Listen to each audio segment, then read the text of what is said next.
7 decades ago, the strongest tornado West Michigan has ever seen tore through this area. What is now referred to as the Hudsonville-Standale tornado, of course, left a deep scar on Michigan's history.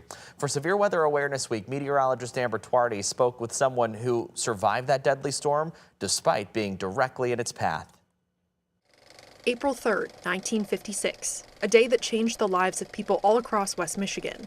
The day that brought the second and last F5 tornado in the state's history. Probably the worst natural disaster we've had in this part of Michigan. Ernie Ostuno, a lead forecaster at the Grand Rapids National Weather Service, is an expert on this infamous storm. It was just within a minute or two that it took the tornado to go through, but it changed everything. Just a minute or two that altered lives forever. It began about 3 miles southwest of Hudsonville, a little before 6:30 p.m.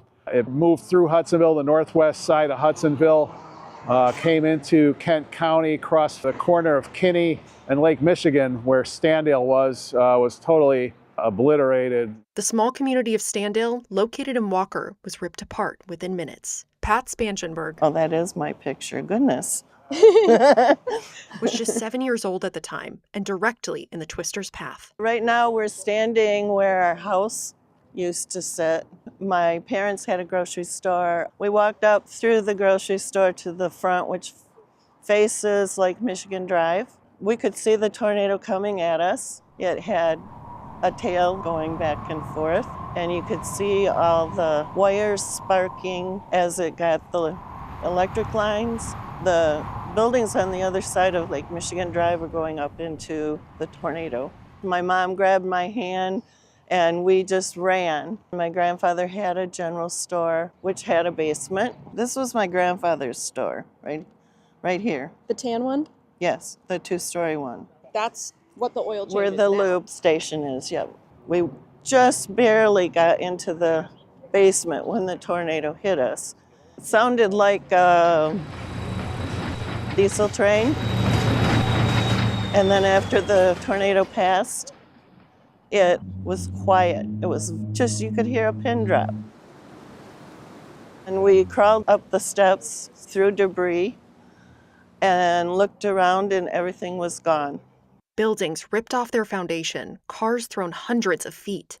The general store was shredded apart, but the basement and everyone inside stayed safe. And if the floor hadn't have stayed, it probably would have killed all of us. Unfortunately, some were not as lucky. Just 2 miles northeast, the death toll rose. We're right now at Vinecroft and Bristol, northeast of the railroad tracks. That whole area there sustained the full force of the winds. There were 2 fatalities. In total, 17 people lost their lives to the Hudsonville-Standale tornado. From where the twister formed southwest of Hudsonville to where it dissipated just past Trufen, hundreds were injured and countless more were left picking up the pieces long after the storm had passed. You look at these photos of the damage, you look at the houses that have been destroyed, you look at entire landscapes where there's not a tree left standing, there's nothing recognizable, there's just clumps of debris here and there. Sobering sights, but important reminders of just how powerful a force Mother Nature can be. A lot of times when we get severe weather, people say, well, we don't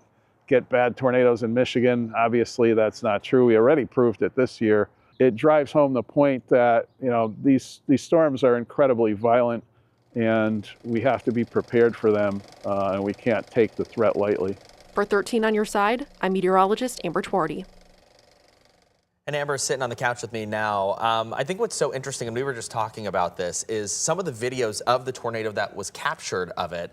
They use that video to help them in the future to kind of understand the science behind tornadoes. Yeah, when I was talking to Ernie Ostuno, he's the lead forecaster for the National Weather Service that was in the story there. He was telling me that that video that was taken is one of the only videos that they know exists of that tornado. I mean, we're talking about the 1950s, so it's already kind of incredible that there's all of these pictures of damage, videos of the aftermath. But yeah, they used that in research to kind of look at what's called suction vortices that you could see going into the tornado in that video. Wow. Yeah. Wow. So you never know what could be used to help scientists figure out, you know, how this all works. That being an example, very interesting. Thank you for that story. It was awesome. Really nice to see the history. Of course, you can see that full story again on 13onyourside.com too.